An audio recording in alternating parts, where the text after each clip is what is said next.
Hello everyone and welcome back to Mathboltmaster. আৰম্ভ কৰো আমাৰ আজিৰ সেশনটো। তো আজিৰ সেশনটো হ'ব এটা প্ৰেক্টিস সেশন। তো আমি প্ৰেক্টিস কৰিম এটা সাৰ্কুলাৰ সাৰ্কামফাৰেন্স কি হয় তাৰে ওপৰত কেইটামান problems. Okay, let us begin. তো এই কোৱেশ্চনটোত কৈছে যে a circle has a circumference of 28.26 units. Okay, তো এটা সাৰ্কেল আছে, সেই সাৰ্কেলটোৰ যোনটো সাৰ্কামফাৰেন্স কি হয় সেইটো দিয়া আছে 28.26 units।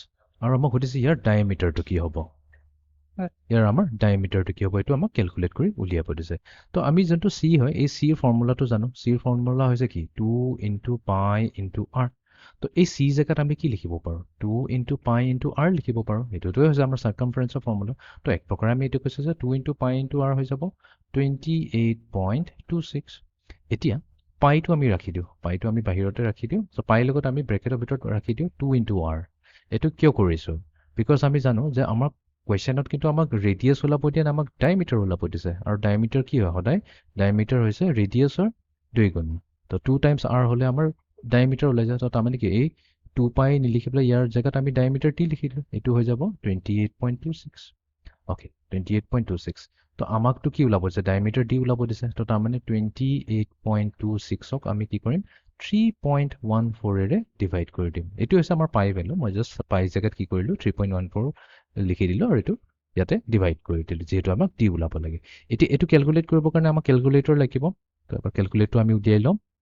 তো আমাৰ তাত আছে আমাৰ তাত আছে 28.26 divided by 3.14। তো এইটোৱে দিছে আমাক 9। তো তাৰ মানে আমাৰ যোনটো ডায়ামিটাৰ হ'ব হেতু হৈ যাব আমাৰ 9 ইউনিটস। ওকে, তো এইটো হৈছে ইকুৱেলছ টু 9 ইউনিটস। ভেৰিফাই কৰি লওঁ। ওকে, এতিয়া আমি যাওঁ নেক্সট কুৱেশ্যনটো। তো এবাৰ কৈছে সাৰ্কেলৰ সাৰ্কামফাৰেন্সটো দিয়া আছে, ৰেডিয়াছটো ওলাব লাগে। তো সাৰ্কামফাৰেন্স মানে কি 2 পাই r ডাইৰেক্টলি লিখি দিওঁ। 2 পাই r এইটো হৈছে 153.86। আমাক উলিয়াব লাগে r। তো r হৈ যাব ইকুৱেলছ টু 153.86 ডিভাইডেড বাই 2 * পাই। এতিয়া পাই লিখি লওঁ, পিছত ক্যালকুলেটৰত আমি এইটো সাবস্টিটিউট কৰি দিম। তো আমি ক্যালকুলেটৰ ওলাই লওঁ।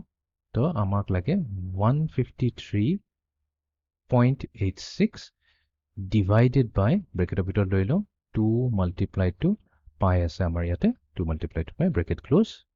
কিমান হৈছে তো ইয়াতে আমাক 3.14 এ ল'ব দিছে 3.14 ল'ব দিছে। ওকে, তো এটা কাম কৰোঁ এই আকৌ এবাৰ লৈ লওঁ। সো 153.86 divided by 2 into 3.14 লৈ লওঁ। ঠিক আছে, bracket close.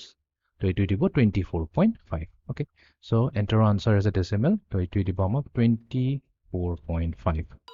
Okay, next question. Suppose the radius of a circle is 2 units। এবাৰ ৰেডিয়াছ কিন্তু দিছে। তো আমাক সুধিছে সাৰ্কামফাৰেন্স কি হ'ব। তো সাৰ্কামফাৰেন্স হৈছে 2 পাই r। ওকে, তো আমাক 2 পাই জেগাত আমাক ল'ব দিছে 3.14। ইয়াতে কৈ দিছে 3.14 আৰু ৰেডিয়াছ দিছে 2। সো এইটো আমি 2 * 2 হৈ যাব 4। তাৰ মানে 3.14 * 4 কৰিলে হ'ব। সো 4 times 4 হৈ গ'ল 16, 4 1s are 4, এটা 1 কেৰি অভাৰ আছে 5 থাকিল 4 3s are 12। সো 12.56। এটা 12.56। Okay, last question. ডায়ামিটাৰ দিয়া আছে, সাৰ্কামফাৰেন্স ওলাব লাগে। তো সাৰ্কামফাৰেন্সৰ ফৰ্মুলা কি হ'ব পাই * d হৈ যাব। ওকে, তো পাই হৈছে 3.14 আৰু ডায়ামিটাৰ হৈছে 6। তো 3.14 * 6 কৰিলো। তো 6 times 4 24, 2 carry over 6 1s are 6, 6 plus 2 8, decimal point 6 3s are 18। তো 18.84 হৈ যাব 18.84 হৈ যাব আমাৰ circumference। তো এইটো আছিল আমাৰ আজিৰ সেশনটো য'ত আমি circumference of a circle calculate কৰিবলৈ শিকিলো। So see you in the next session. Thank you.